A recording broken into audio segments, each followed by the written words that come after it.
Hello everyone, welcome to 12 Volt Buzz. Now this is the first edition. I am Mike and I am on the mic. And before we get started, let's give a little description of what you can expect on the channel. So I've been doing mobile electronics professionally for 27 years now. And in that time frame, I have met so many crazy characters out there. And there's always this, idea that car comes in the bay and it just pulls out and there's never any issues. So I'm going to pull the curtain back a little bit. And each week I'll be bringing out coworker, maybe a past coworker, and we're just going to talk about the ins and outs of what goes on in an audio shop bay. We're going to have some adult beverages. Once the beverages are done, our conversation will end, and I will finish each week with a true story that has happened, and they're usually asinine. So another thing, if you're easily offended, just move along. Pick a different channel because I am not politically correct. And again, we are not talking politics. We're talking about what goes on in an audio shop bay. So, bringing our first guest out, and the reason he's perfect for it, I'm numb to a lot of stuff that goes on in the bay. You see it for so many years, doesn't really affect you. He's probably about 2 to 3 months in it. So, getting somebody with a fresh set of eyes, I thought would be perfect. So, we're going to bring him out. He's kind of like our residential guru, electronic whiz, Christian Maldonado.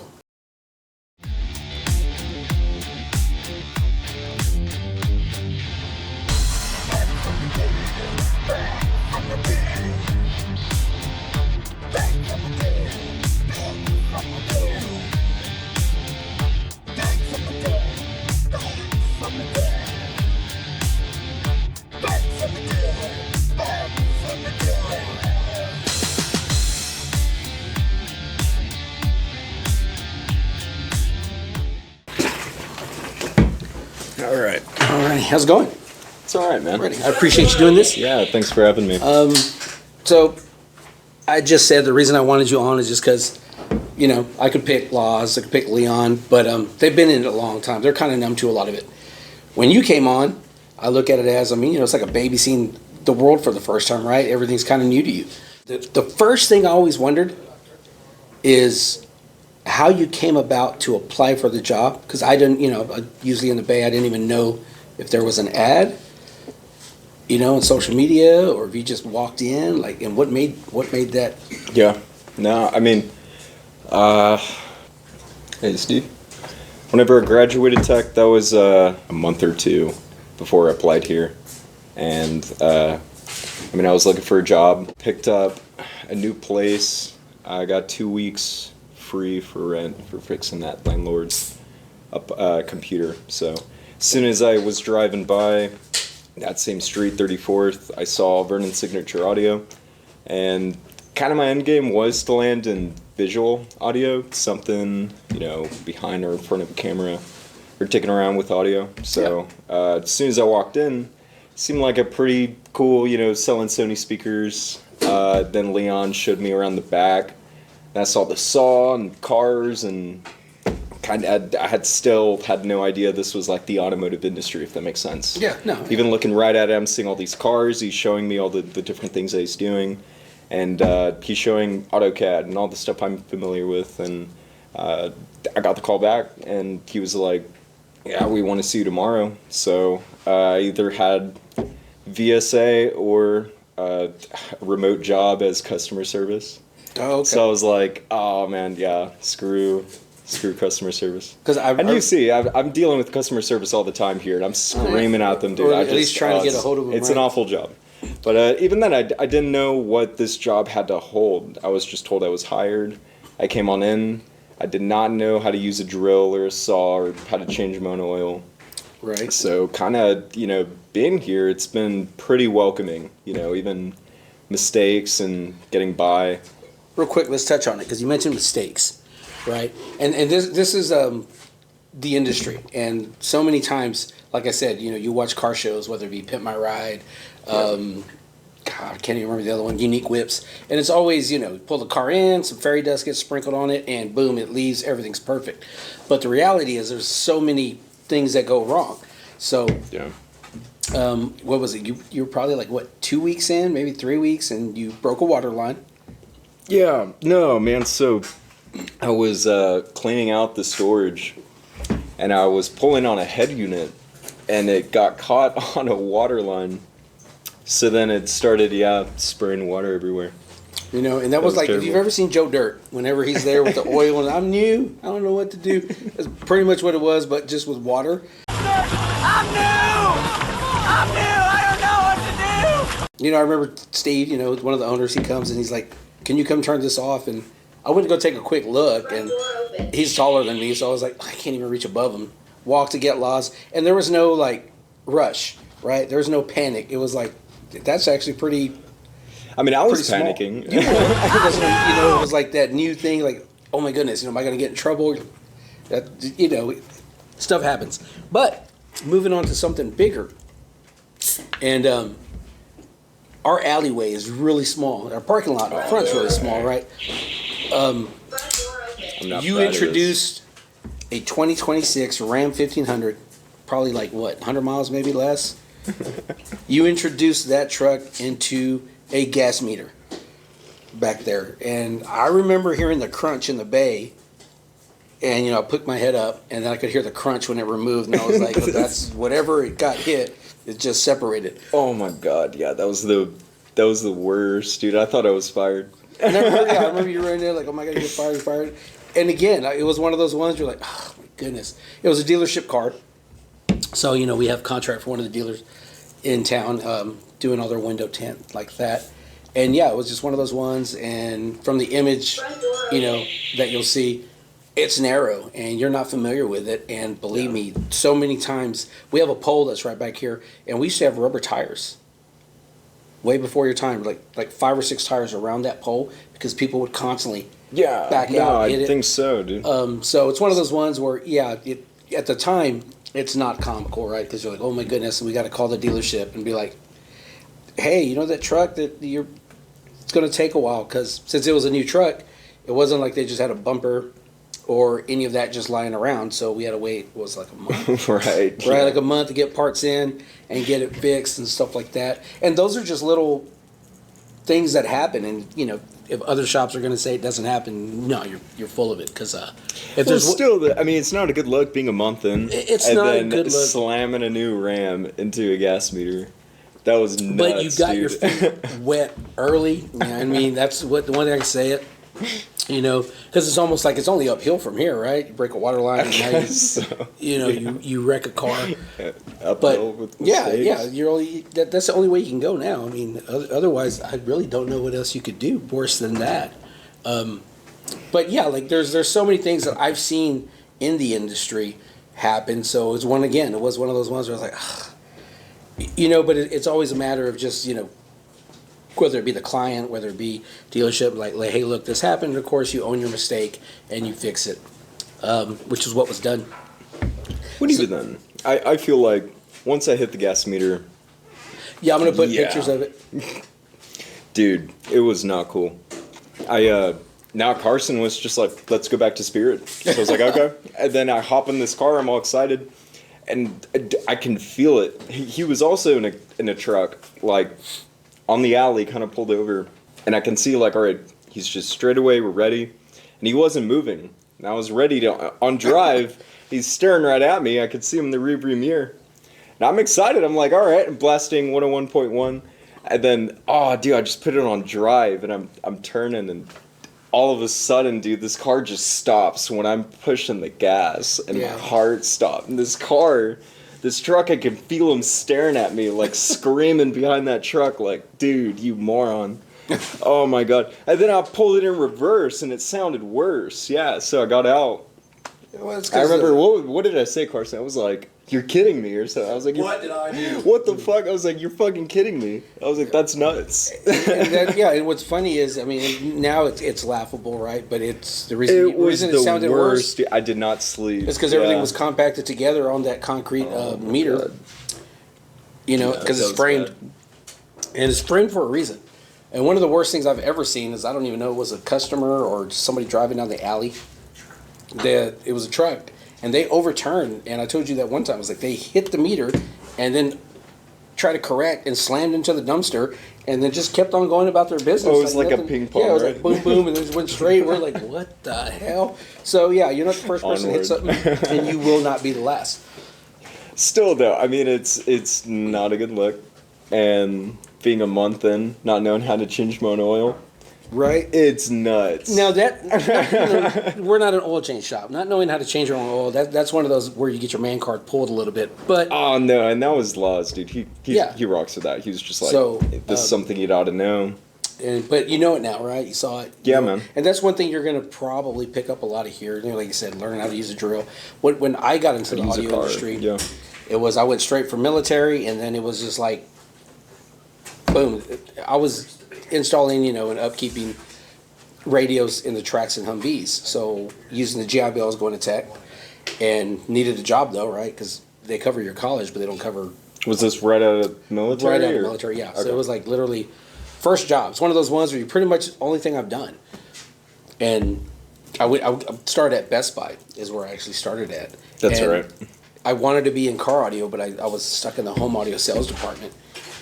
But coming in, it was hard to get in that time period because it was like everybody wanted experience. Everybody wanted, like, can you do this? Can you do that? You come in as the computer guy. You're getting our apps done.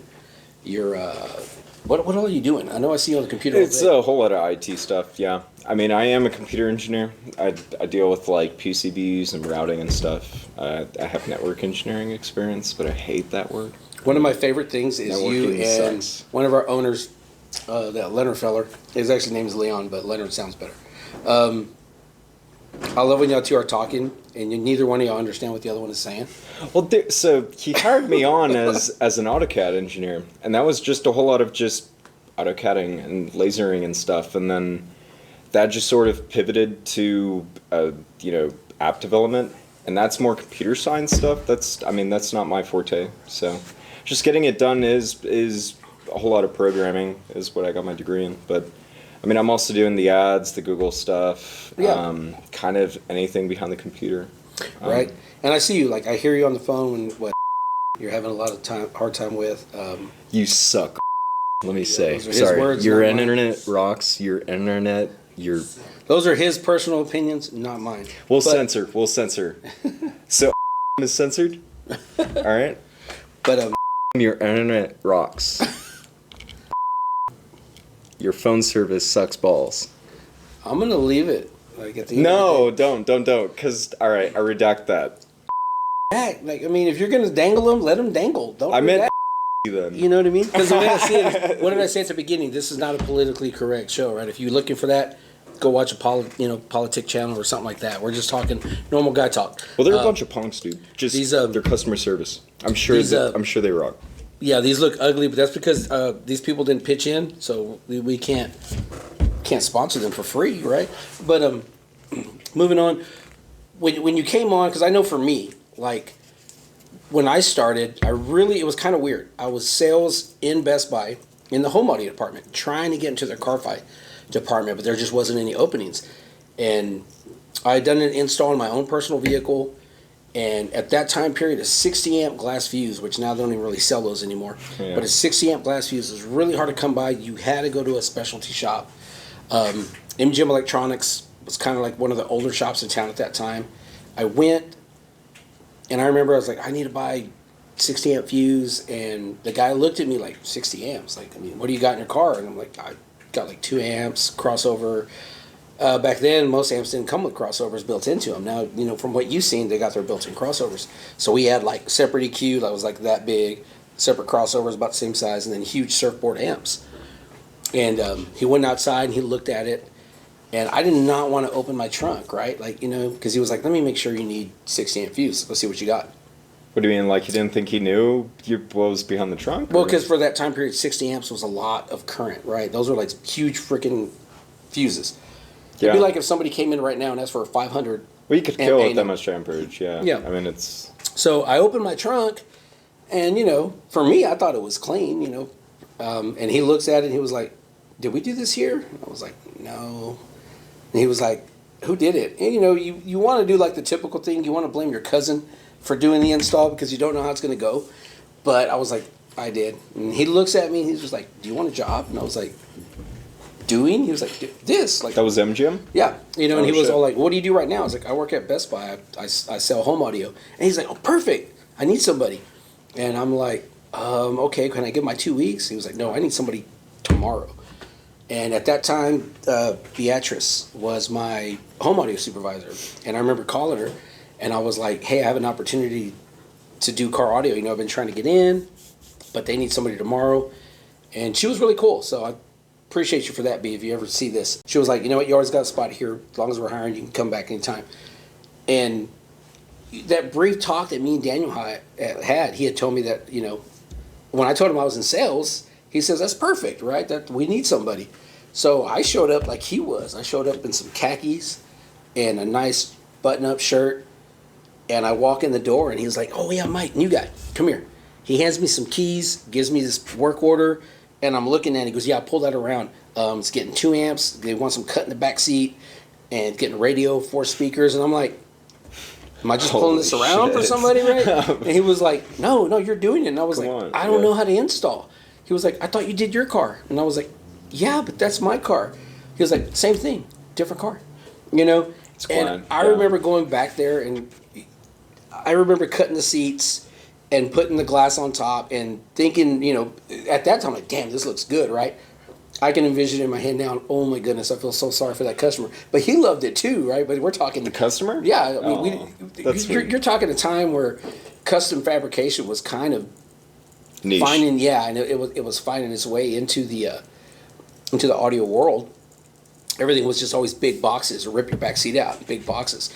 So, you know, in doing that, I remember thinking that it was going to be like training, you know, like people were going to be like, oh, this is how you do it. This is how you do it.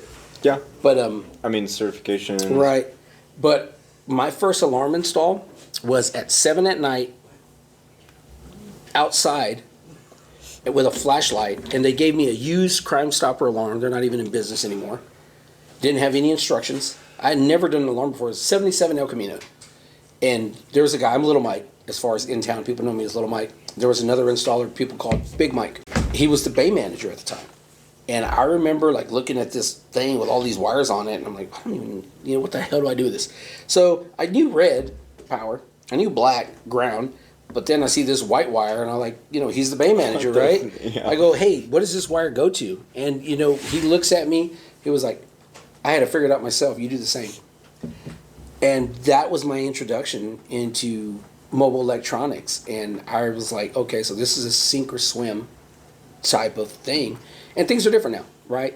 Well, I mean, did you have any of that experience in the military? As far as wiring an alarm, no. Like, so when I was in the military, we had the radios at that time were like 25-pound radios. They were about that big, that wide. Well, I mean, not necessarily automotive audio, but automotive anything. Well, that's why I thought I would fit into the automotive industry, right? As far as mobile electronics, because I was like, if I can install a radio that big in a tank or a track, I should be able to put it in a car. But the differences are everything is like DIN cable. At least it was back then, right? It was like a 4-pin, you know, power ground, and then just your communication lines. Yeah. So it was one big cable, and we didn't have to pull panels apart to hide wiring and stuff like that. Those vehicles are built for the wire to touch. And these were just radio consoles or head units? No, so it's like a big industrial radio. It's got the headset, and you squelch it. So if you've ever watched a movie and you see a track and it's got all these antennas, like a military. Yeah. So if you see 7 antennas on a howitzer, then guess what? You've got 7 radios in that vehicle. If you see two antennas on a Humvee, then you've got 2 radios in that. And so getting into this, you know, you have all that training, right? Because my AIT was 9 months. That's almost a year just in training before I ever got permanent duty station and hit the field. Yeah. So here it was just like, here you go. What did you get? What was your title? MOS was 31 uniform. So it's Signal Support System Specialist. And you know what's crazy? And that's automotive or no? That's communications in the Army. I wouldn't know. So when do you ever like start digging with tanks or automotive? Well, so the way it works is you got maintenance. Maintenance lays all the wiring and foundation in the track. Yeah. Well, now those radios got it, so you've got a box where the radio bolts into, and we put the Y cables, J cables, and all that stuff in there. That bolts in. So if something goes down, we have a tool that we back then. I don't know what they use now, but it was a Prim 33, and it was like a little box. You would open it up, and you would have, you pull the handset out, you put the thing in, and it would basically give it like a squelch test. But you could tell whether the unit was receiving signal and transmitting signal. Yeah. So if it didn't, pull your Prim 33 out and change your radio out. So it was kind of, back then, the only thing that you're really going to have trouble with was whether you had a bad Y cable, J cable, radio, or an antenna went bad. Biggest thing that could go wrong is if you keyed up this handset and that radio came on the other end, that means that the track was wired wrong. So and that's so you were a that's maintenance debugger, or like you went in when there would was basically say, yeah, I would be the one that was finding the issue, and then so if it had to go, we had one issue where it had to go back to maintenance, and I'd be like, this track is wired wrong, it's got to go back to maintenance. And I see that precursor to Yeah. installing. So that was my thought process, right? If I can put it in a damn tank, shit, I can put it in a freaking car, put it in my own, right? So, but there was no training; it was just thrown in. And now, I mean, you've got like Mobile Solutions. You got a guy, Car Audio Fab, I think Mark, on YouTube, and social media has opened the doors not just to mobile electronics, but to everything, right? YouTube University is a real thing. So you coming into this, I know when I came into it, I was thinking like, oh man, I'm going to get some good, we used to say in the military, it's good fucking training, right? That's the way they would say it. But it was like sink or swim. When you came into it, like what expectations did you have as far as? Like in the Vernon's, or? Yeah, come and start this job. Like what did you think the job was going to entail? No idea. No idea? No idea. No. I don't know. It was with Monty's Linux. I remember at first he was just trying to make the enclosure there, set up the box, and showing me, all right, we're making this first frame, second frame, and all these frames sort of stack into like, now we install the holes where the magnets go. It's sort of like a puzzle piece. Exactly, Yeah. right? It's a puzzle. I mean, You're going to make your square foundation, which is the enclosure, Yeah. and then you make all your trim pieces, and you find a way to incorporate it, and you find a way to make them attach without seeing the big ugly screws. But I mean, we use magnets. Even then, it was just a whole lot of walking, stalking. He would at some point show me like, here, this is a neat like pro tip. But then day 3, it was just sort of, he was in his own. There's a deadline to hit, and then I'm here, I'm there, and I'm just sort of following. And so I think after my first week, my expectation was, from anything to don't get fired. And I was like, all right, let's, I don't know, sweep. Let's do anything. Let's vacuum. Let's, what needs done. And I remember he was just sort of calling out problems like, oh, this, what's that drill that spins really fast in the middle and you guys can take wood? The router. Yeah. So the router doesn't suck air. That's something I'll note in my head. He's been complaining about that, so I'll get around to it if he allows it. And then just there. And then him just sort of like, we need a way to send out emails to people and CRMs and just, I don't know, him just what he wants for the company digitally and then getting it done. So, I mean, once I've kind of got my groove, I think it took like a good month before I was just sitting down my laptop in my own groove, and then 4 hits, and it's like, all right, it's trash time. It's like out the trash, and kind of learning the routine, you guys doing your thing in audio, and then asking around, you need help, soldering, anything. You're good about that. I will say that. Sometimes new guys are always hiding.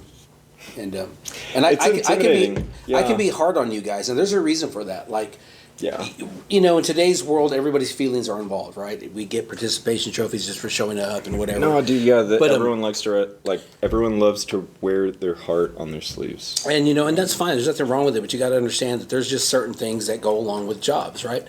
And in this one, it's one of those ones that we talked about it earlier when I was like, I remember coming on board, and as a new guy, you were just basically the shop bitch, right? You're the FNG, the fucking new guy. And I had to get there early and get everything situated, pull everybody's amp kits out, what's going to go through the day.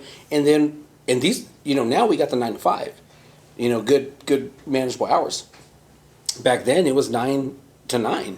Like, I didn't leave MGM until 9. And guess what? When everybody left, the new guy was the one cleaning up their mess, getting the bay cleaned up, shopping. And it was one of those ones, it was almost like, you're earning your stripes to be in the industry, And Yeah. so sometimes when you guys come on and you can see it when you've done this long, you know who's going to make it, who's not going to make it. And sometimes you just got to be like, you know what, like you may have the passion, but you just don't have the ability. Yeah. And it is pretty hard to stay low in a small business like this. Yeah. You know, when you have like a employee count of 8 or 9, you know, everyone needs to sort of pick up some dead work, even if you're not involved in that bay. You know, I know Yeah. Carson's always calling me for the light, and you're always calling me to solder, and I'm in the middle of the computer stuff. So, and sometimes we got to make spirit runs, and it's just sort of help out where you can, and Yeah. then find your place. And really, if you can't find where you can contribute, then I guess just don't stick around. It's probably exactly, for you. and that's kind of it, right? You know, we all have our delegated and designated jobs, but then at some Yeah. point in time, I mean, you know, like I was moving a rack and cleaning up a rack and doing whatever, and in my time That's period, true. you know, in my time period coming into it, I still would have been doing that, but and if I did that in '98, you know, it'd be the new guy doing that. I'd be sticking on, even here, even at Vernon's, because you know Vernon's Signature Audio is probably like the second rebranding of it. It was Vernon's Awesome Audio, Wicked Window Tint back, Yeah. you know, in its inception and up into the mid 2000s. And even And- then, we're trademarked as Signature Audio, Yeah, and we have tons of different trademark brands. So, I mean, I think we're running with Vernon Signature Audio, but we're technically just Signature Audio. because it is a small group. Because so you know y'all can't see it, but the building is kind of small. 2 bays back here, 2 bays in here is open area, and then the owner had a area built onto the back. But there was a time we had like 8 installers and like 5 tinners in here. Whoa. And it was nonstop busy. You know, and you know things have changed a little bit. People are a little bit smarter with their money. A lot of these newer vehicles are coming equipped with what they want. They don't necessarily want, you know, loud anymore. So the industry has changed.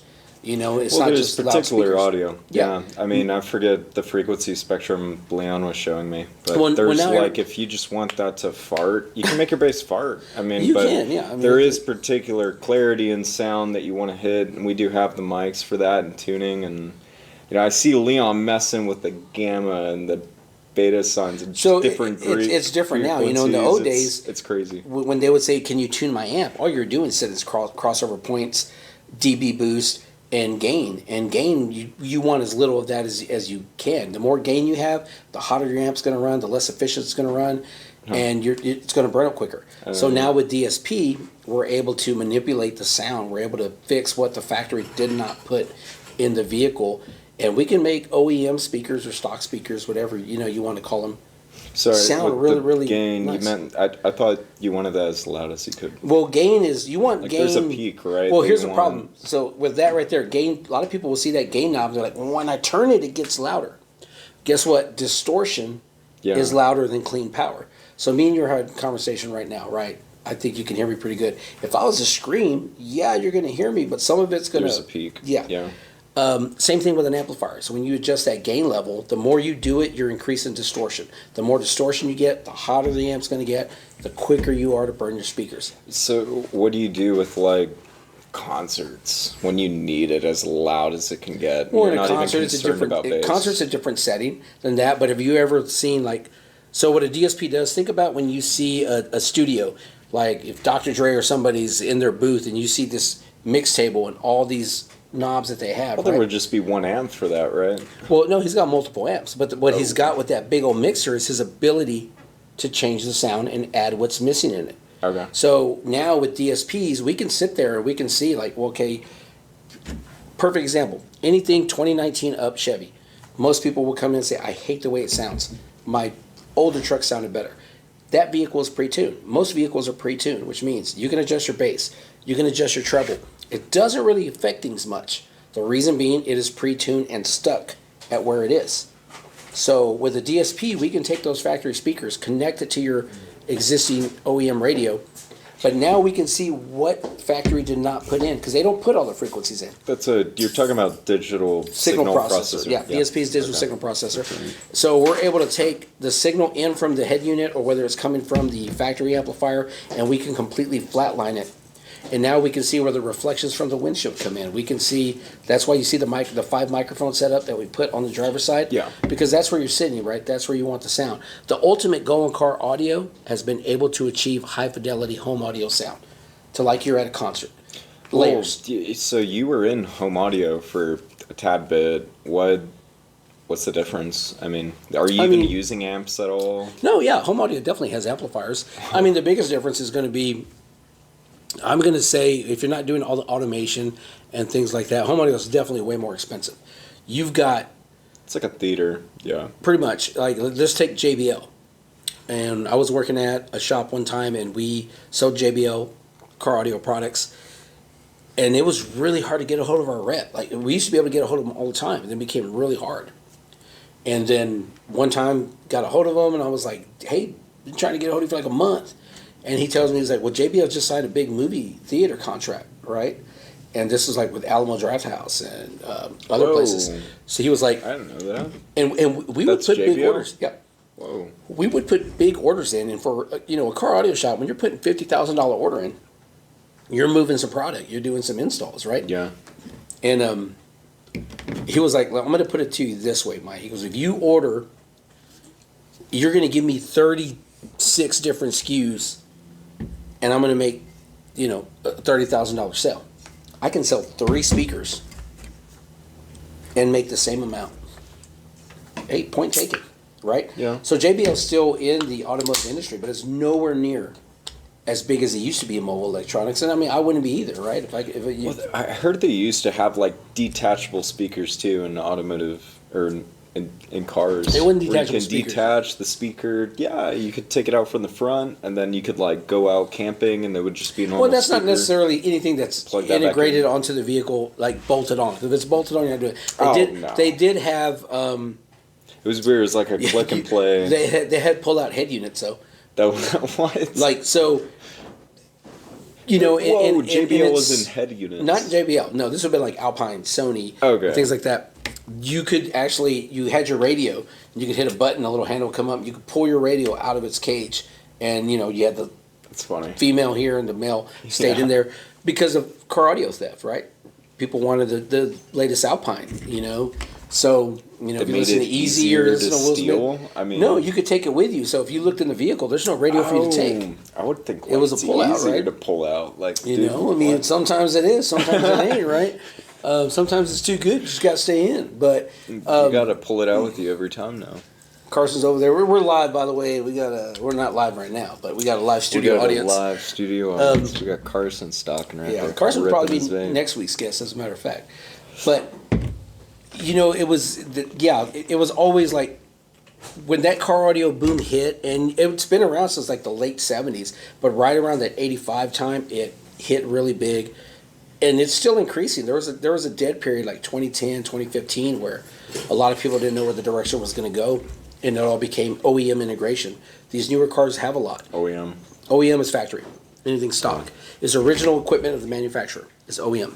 So, a lot of these people, they come in with these cars and they're like, I just want better sound, but I can't get it. And again, we go back to the pre-tune. You're not going to get it. What if I put new speakers in? Do you know what pre-tune means? If it's pre-tuned, it doesn't matter what speaker I put in. You're probably going to sound worse because it's pre-tuned for that factory speaker. Yeah, that's right.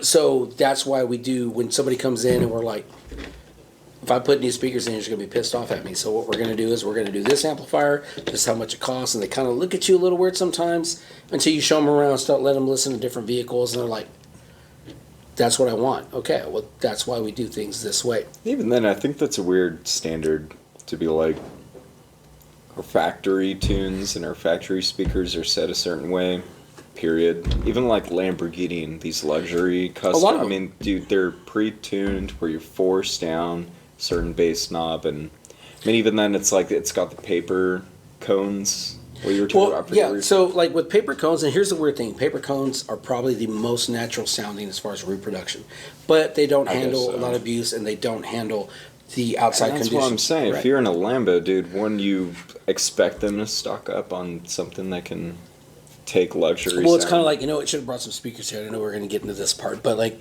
different companies are going to use different materials as far as when they're building their speaker. And, some people are like, well, 6.5-inch speaker, 6.5-inch speaker. No. If you take, let's just say our entry-level speaker, which is going to be a Triton speaker, polypropylene, butyl rubber surround, and it sounds nice, right? But that material is heavier than, let's say, something like a folk house speaker that has polyglass. It has the stiffness of almost like a thin fiberglass, but it has a reproduction. Polyglass? Yeah.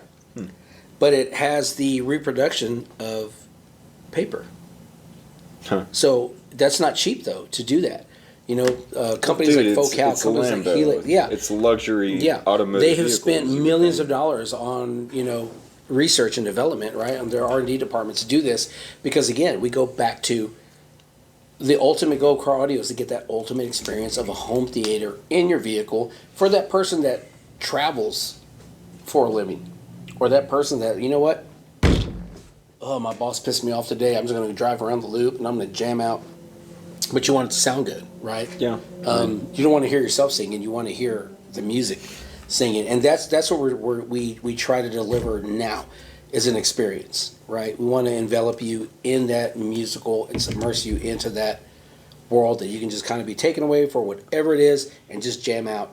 And now we have the technology to do that. Before we didn't. Before it was just, here you go, it's going to be loud, but it wasn't going to be clean. Yeah. Now we can do both. We got SQ and you got SQ loud, sound quality to loud.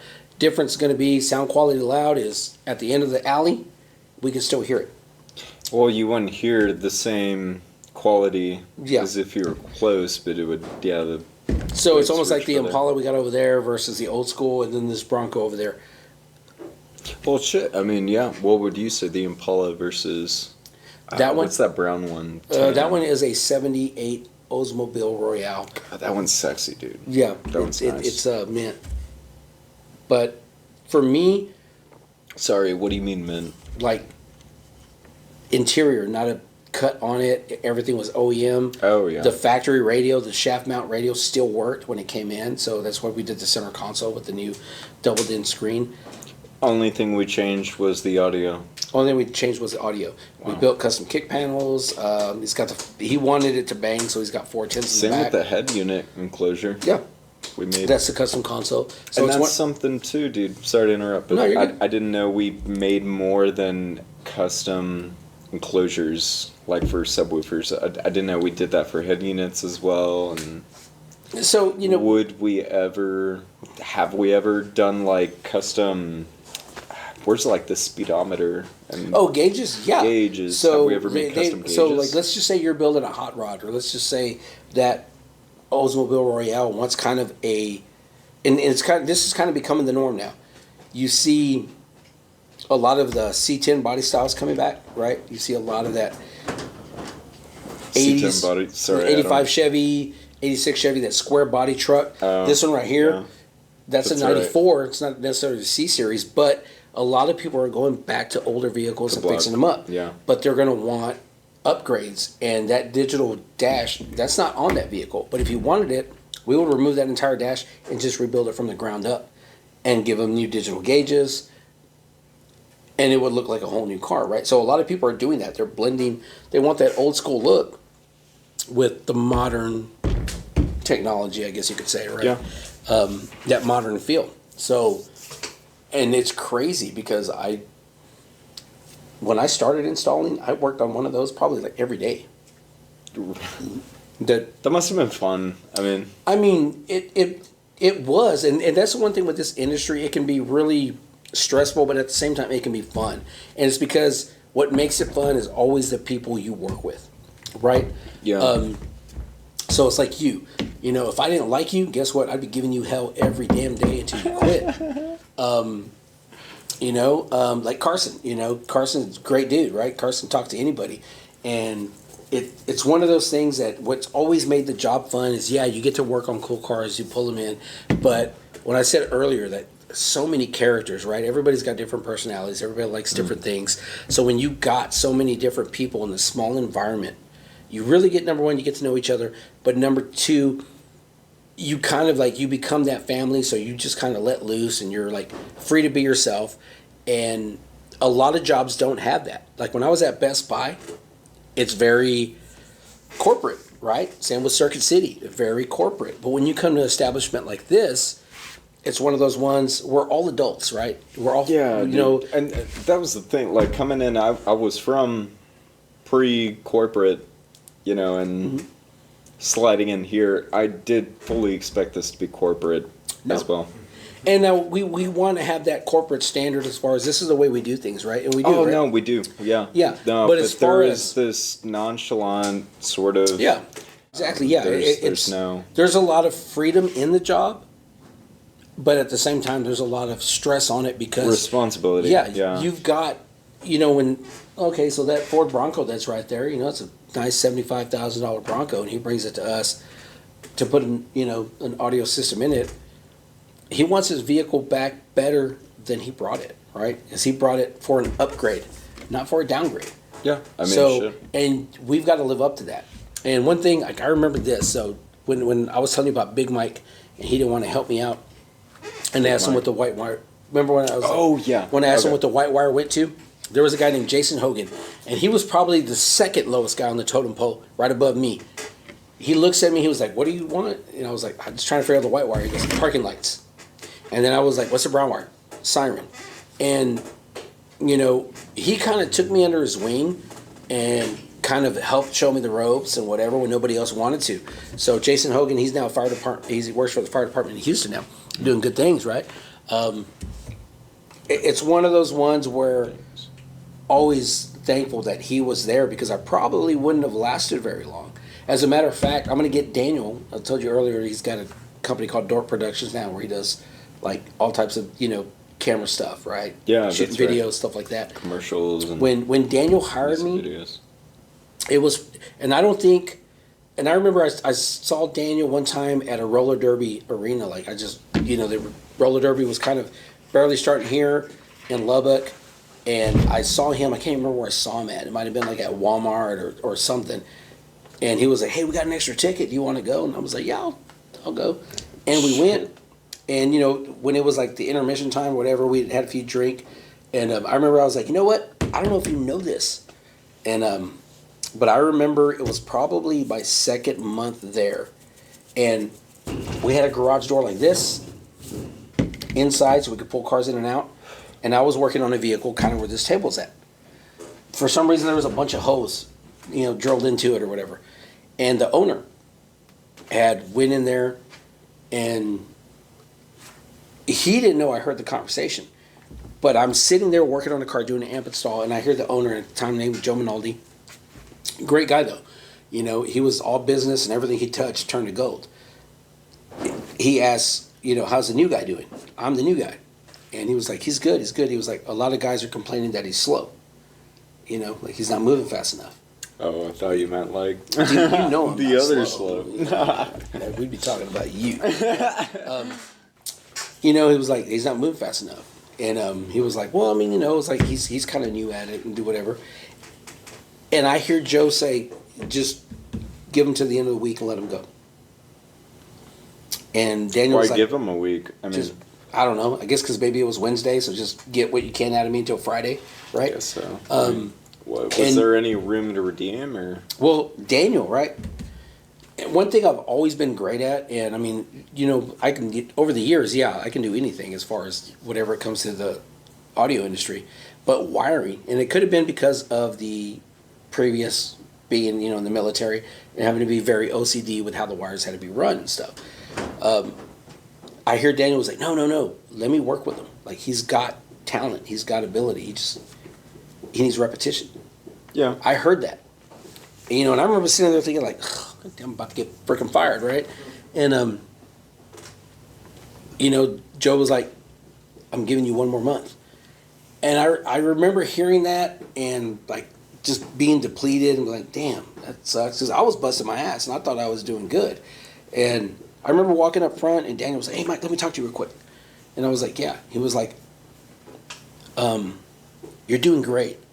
But what I need you to do is I need you to kind of speed it up a little bit. Maybe don't be so anal on how you run your wires. Just get them from point A to point B. Anal? I'm very OCD. That's why I do most of the wiring that comes into the shop.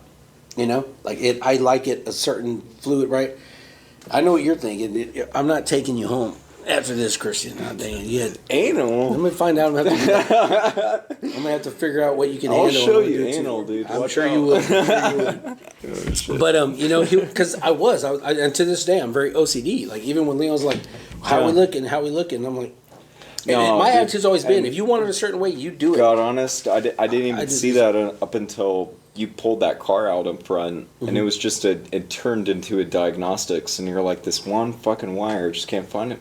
I don't Yeah, know. and I had to pull the whole And console. dude, you were in the zone. I was just, I knew not to mess with you, but I was every once in a while, hey, you Well- need anything? You're like, nah, just do this one wire. I think I need and to pull here was here. the reason for that. So we had a customer come in, 2012 Ford Expedition, immaculate condition for a 2012, right? Older gentleman, and his wife just wanted a larger camera, rear view camera, because it's a rear mirror.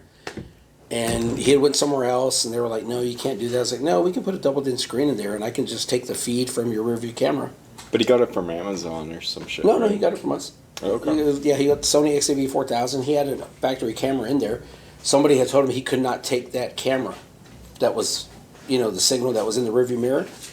So, like, you probably haven't seen it yet, but sometimes you'll put your car in reverse, and if you don't have a screen, sometimes the camera image comes on the rearview mirror, but it's only like 3.5 by 3.5. So if you get a little bit elderly and you can't see it as well, You want to. you write larger display. So that's kind of what he was looking for his wife.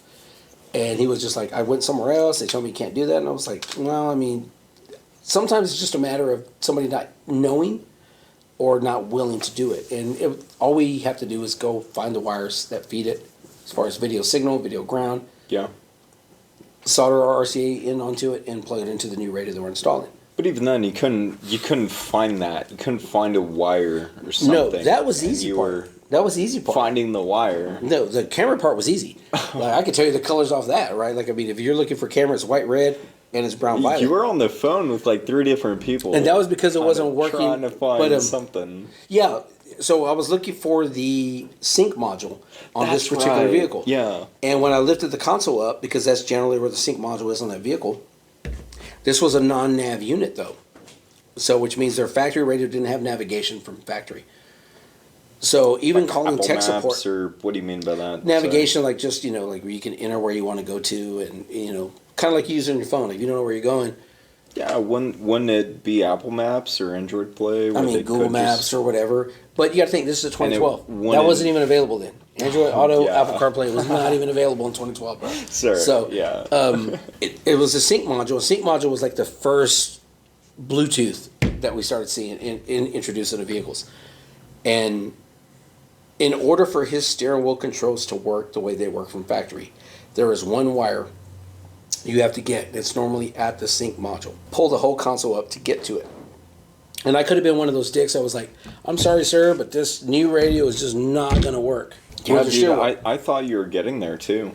No, I mean, that's the option is... Not even that, like, I wasn't even assuming that, sorry. It was just like, I don't know, just to say where you're like, I can't find it. You were And even- legitimately, like, confused as to, like, the previous installer or the factory install or something. The weird thing is even calling tech support, I was like, is there a different location that you have for the sync module? Yeah, like, dude. And they're like, no, it's right here. And what was frustrating me with tech support, and iDataLink is great, right? But it was just one of those ones, that's where it should be. It should be under the console. But to get to it, you remove the entire freaking console. And the console's half the size of this table. That's a lot of work to pull out for it not to be there. Yeah. And then I was like, is there something different with the non-nav versus, he was like, no, it should be the same.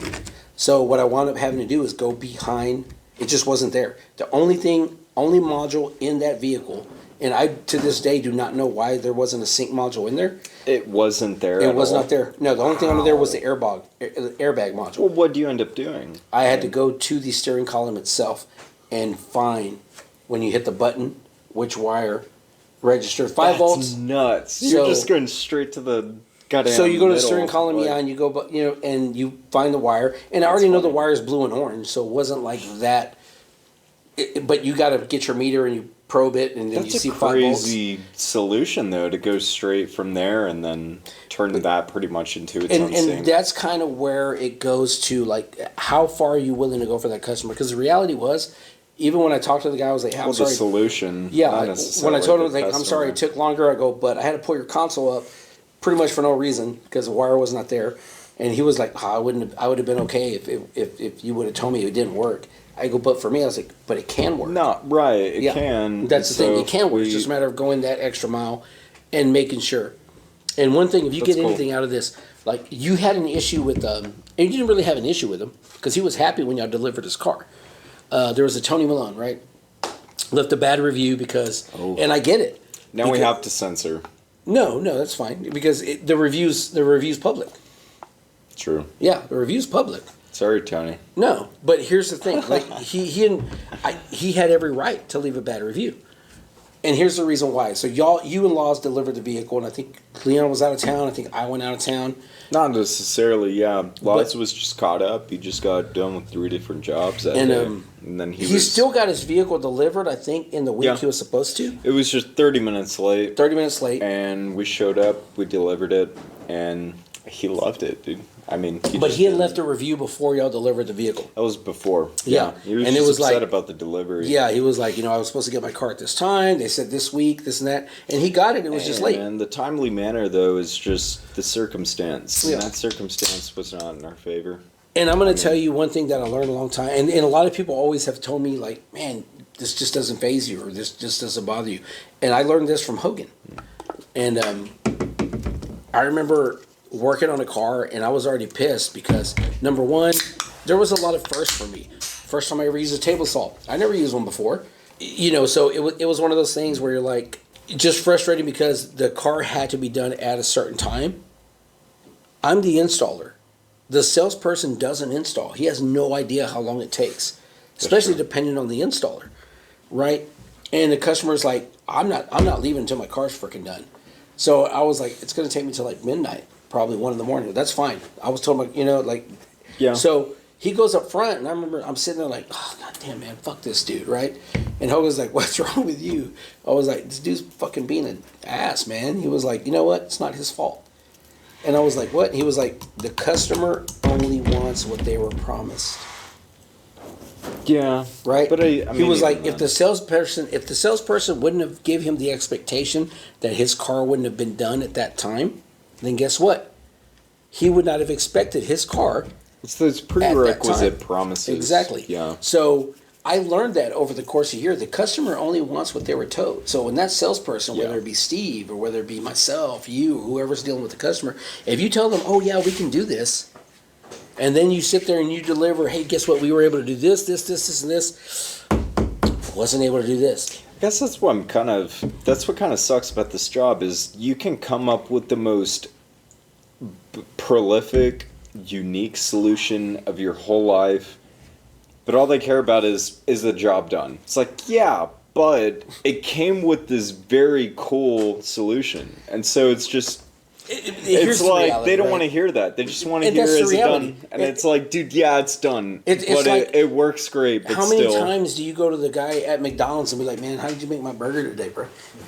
Right? Did you put two shit, pickles? if he put love in it, dude, I want to Right? hear it. No, you don't. You're just like, bro, I'm hungry, bro. You're right. I don't. And at the same time, right, when they come into this establishment and, you see the sign Vernon Signature Audio, we're a top 12 retailer in the nation, so we take a lot of pride in that. Yeah. Because it's a matter of, we're not talking about just Lubbock. We're not talking about just Texas. We're not talking about just, Nation, Central. dude. We're talking Yeah. nation. There is literally thousands and thousands of solid, good car audio shops out there. So to be recognized, just even in the top 100 would be badass, right? Dude, yeah. That's a cheers, by the way. Last beer. Like, Well, it's for a you, good it is. show, man. I thought I'm you were, having a you know good what? time. Yeah, thanks for having me. Dude, I gotta say, So- though, even with conclusions that come with diagnostics, with unique solutions, it's kind of, I don't know, it leaves me with wrecking this goddamn new Ram. 26, dude, a sexy new Ram. Down to, like, poking the wire. Y'all, like, not invited mistakes, but it's been very welcoming to be like, it's happened. I'm not sleeping tonight. This is a fucked up situation. But everyone's like, dude, this is a I shop. slept like a baby. Everyone else except me is just sort of sleeping like a baby. And dude, this is a shop, and this shit happens, and don't worry about it. And even though I'm welcomed with mistakes, and I feel very, proud with the state every of job, that, right? dude, customers do not feel that way.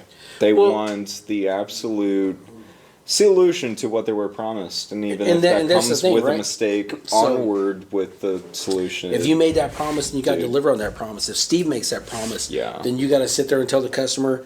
Steve does not know what he's talking about. He's still living in the 90s, right? So your 2025 vehicle cannot be done like your 2001 was done, and that's just reality. I'll have Steve on here one of these days, right? Unless it get canceled. Oh, dude. At the end of this, fuck that. But we're gonna upload it. So it's gonna happen. But yeah, and here's the weird thing about it. So you got me, 27 years. You got Leon, who's probably got about 25. You've got Steve, who's been doing it since he graduated high school, and that's the 80s. I didn't know that. Steve's been here since. He started in automotive industry since. He started out as tent, and then he got into the audio portion of it. But you've got old, and it's sad to say, right? Because I'm 50, and you're what, 24? Yeah. Yeah. So I've got more bay time than you got shower time. Like, yeah. It's one of those ones where you're like, the only way to really learn is to be thrown into it. Because I can explain so many things to you, like, yeah, but until you put your hands on it, and until you get to like, it'd be kind of like when you started your first radio harness. Yeah, but even then, I wasn't thrown into it. I'd had the school experience of soldering before, and so it was just, in my opinion, looking at the data sheet, this wire goes here, solder it. And I did that with PCBs before, so for somebody who's been completely oblivious to just anything chips and microcontrollers and automotive anything, it is an intimidating thing to be like, pick up that iron and don't touch it. It's scary. You're dealing with metal, and you're fucking melting that down onto wires so it sticks forever. Yep. And even then, I feel like that wasn't even throwing me in it.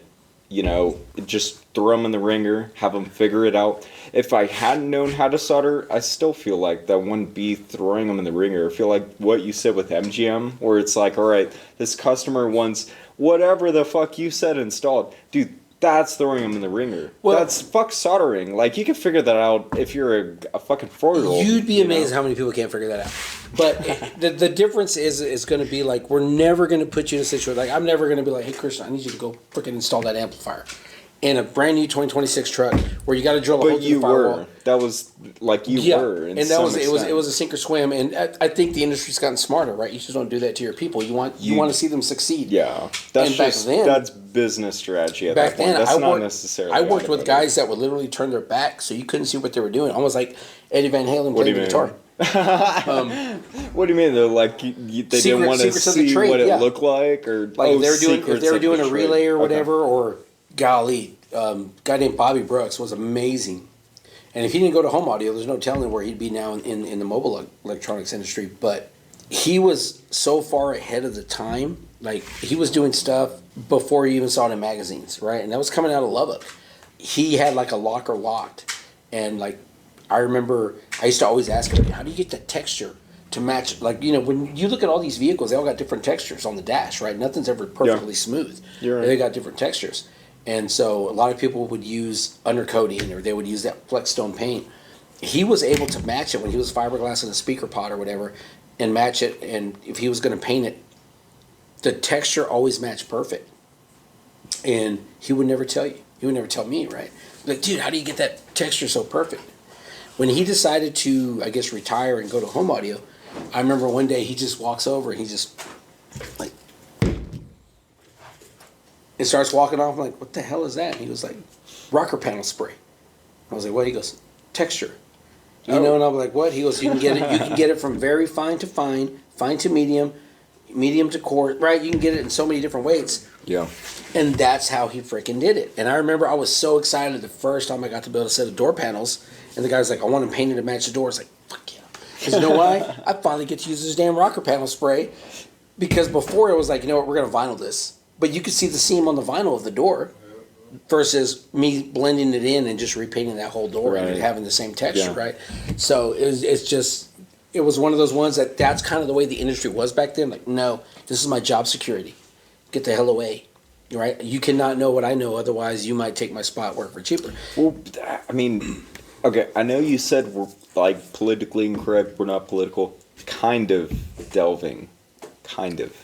You're into delving. politics. No, just because you mentioned it, and I'm just at some point like people. Whenever Look at Carson's face over there. dude, goddamn it! Like whenever All somebody, right, 3's your limit, bro. Like, Three next, is ne- my next time limit. you come on the show, I'm gonna give you a sippy cup and freaking. goddamn it. 3 beer. But no, we're not talking politics. We're talking about like Well, back then. It was I a feel matter like of job security. Yeah, back job then security. was different than today, where we're kind of desperate for anyone to be experienced in anything. You want people to be experienced, and the problem is you got That's not really politics. That's more. you got YouTube University, which you're going to be watching this on, and there are so many platforms, and everybody's got different ideas, and everybody's got different opinions, and we can all get right. If I was to ask you what's 9 plus 3, seriously, 12. all right. Sorry. I'm What's six- there, dude. What's 6 times 2? 6 times 2. God damn it. 12. All right. 15 minus 3. 12. Right? All the same answer. Different formulas, but the answer stays the same. Right? Well, dude, I didn't think I was getting tested here. That shouldn't be a test. You're a Podcast. college degree from Texas Tech, man. Dude, if you can promise me, I'll name drop professors if you can send. Now that's different because you can't call somebody out. If you agree with the way university handles things, that's your. Well, that's dude, your I know personal some. experience. I know some professors at that university that are straight up bitches. Okay, they're They straight probably up feel the same way about fucking you, though, bitches. right? No, and You I don't want think them so. coming- You know what? They'll go for the throat for no reason that because is they you don't feeling fucking a certain like kind you. of way because you couldn't afford a laptop in the situation, and I've been there. You know what? I've been Okay, there. fuck off. No, yeah, that is the truth because I've been there when I couldn't like. I went to Shallowater, it's predominantly white school, especially in that 80s, 90s. I didn't know that. And it's a great Dude, school. no way. No. Dude, No. West Texas is all Mexican. We are all. Now it dude, is. Now we are, it is. Dude, because But we're. it wasn't back then. What do you But, mean now dude, it is? I had high waters, Illegally right? crossing is like at its lowest more than it's ever been in I its had- life, dude. Man. Fucking if you wanted that Mexican rate to spike, 80s was the time to do it. No, it wasn't the 80s because guess what? I was in that time period. But like, it's like you're talking about like because That's you're what I'm sitting, saying, dude. You're You were sitting in there that with your time period. notepad. You're fucking legal. You're with your notepad while somebody had a laptop. It's not their fault they could afford it and you couldn't. Because guess what? When I had my high waters on and people was like, "Hey, Mike, are you expecting a flood?" And I was like, "What the fuck are you talking about?" You know what?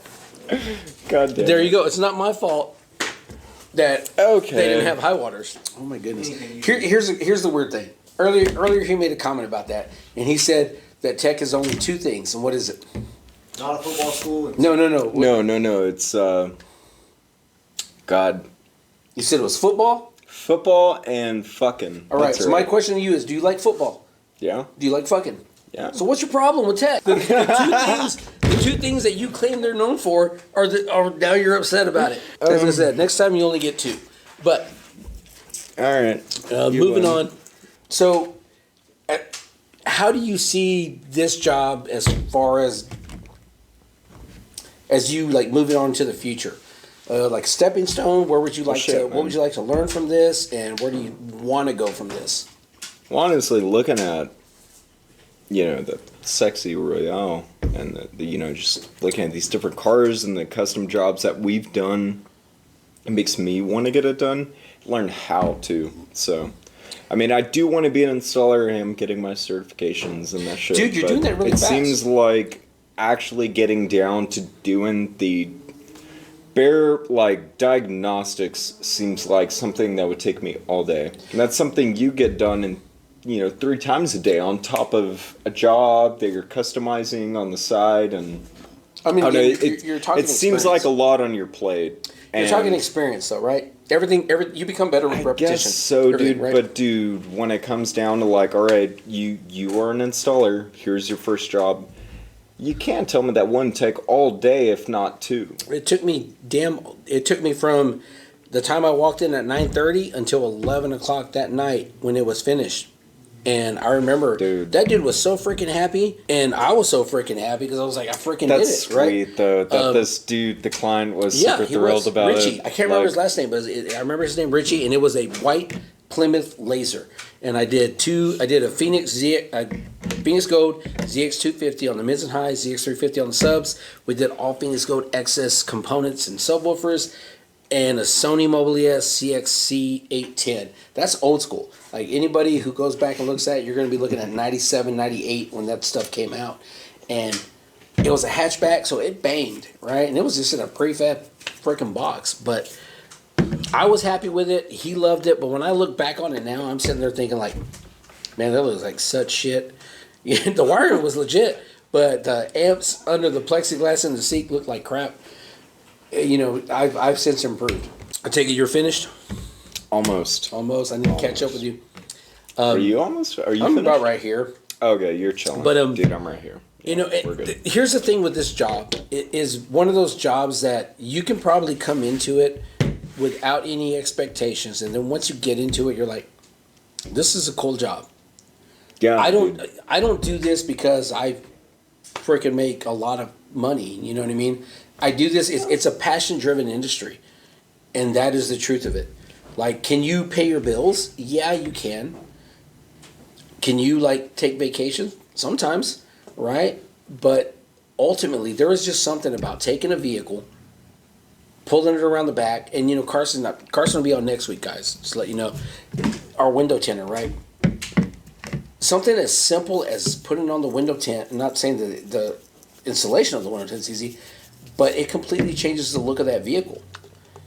And when you're able to, when somebody trusts you enough to pull their vehicle in and give them that sound experience that they're wanting, that they're looking for, and you know, we're not the only game in town, right? There's a lot of, there's other shops in town. So when they come to you and they trust you with that, and it doesn't matter whether it's a 2023 Ford Bronco or a 78 Oldsmobile Royale. Just make it happen. Sometimes that is the only vehicle that person has, and you always want to treat it with the respect, because if that's their baby, that's their baby, and you want to do. They could have It's 100% five of the babies, time. dude. They could have 5 babies, and we want to get it right every time. You want to sit there and you want to give them that when they get in that car, and those babies are screaming in the back seat. Man, I'm going to turn this shit up and I'm drying you out, right? But it is a rewarding job in that aspect, because one of the things that I love to this day is when I get to sit there and bring the customer back, sit them in their vehicle, and you turn that radio on and you start turning the volume up, and you just see that, I mean, they're just ready for their picture, right? They're just cheesing. You know what I mean? Like, they're just happy. And that's it right then and there. You know, like, there you go. I gotta say, though, I worked at for a bit. Shout out, you paid my rent for a bit. You rock. Dude, I love games. Though Vernon treats me 10 times better.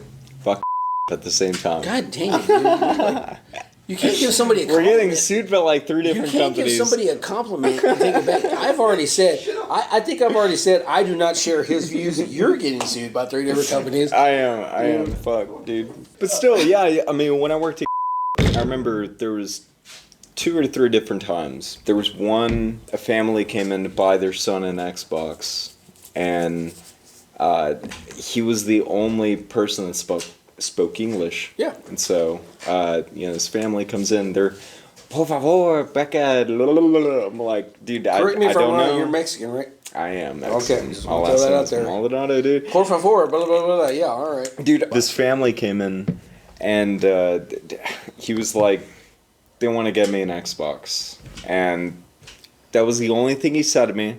He said one more thing afterwards, or 2 more things afterwards. And that was, they want a picture. That was after they purchased the Xbox, and God, they were so thrilled. They were so happy. They're looking at him hold the Xbox, and they're speaking more tongue at me, and he's like, they want a picture. And so I took a picture next to him as like the person who sold the Xbox, and I've got my thumbs up, and he's smiling, and the last thing he said was thank you.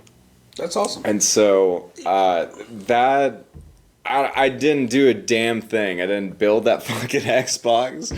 All I did was hand it to the poor fucker. And God, they loved it. And it was just, I felt so proud of my job. And it was probably the only proudness I felt working at.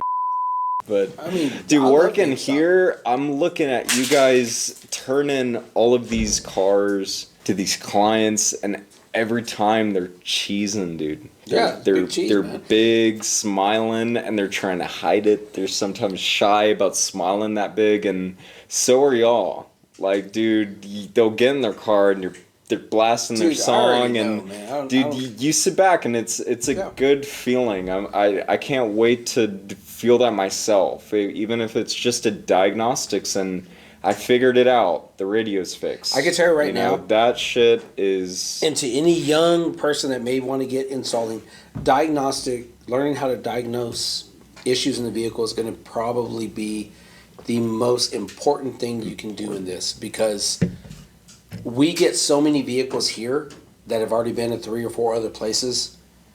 And a lot of times it's just a matter of being lazy and not going through the process of elimination to diagnose the situation properly, right? If you can diagnose the issue, not only can you correct it, but you can do what you need to do during the initial installation process to avoid it. Yeah, You know? that's right. So I'm always going to, for me, installing an amplifier, installing a remote start, whatever it may be, all of that comes second nature when you've done it so long. But you diagnosing things, you sometimes will see things you've never seen before. Going through like, okay, I know it's not this because this is working. I know it's not this because this is working. That's when you can sit there and you're really like, you know what? I can do this, I can do that. So, I think my pay scale needs to be a little bit higher. But until Dude, you're yeah, finished. So. that's what I'm, dude. I see the sort of solutions you pull after they're saying we went through X amount of dealers, and it's you're right. It's down to laziness, down to just not pulling out the voltmeter Laziness, you wanna sometimes. quickly blame something else. Alrighty, you're done. And that was the point of this, right? Once we finish, we finish. But I'm going to tell a story, and you're welcome to sit here and listen to the story if you want Hell to. yeah. Give you one.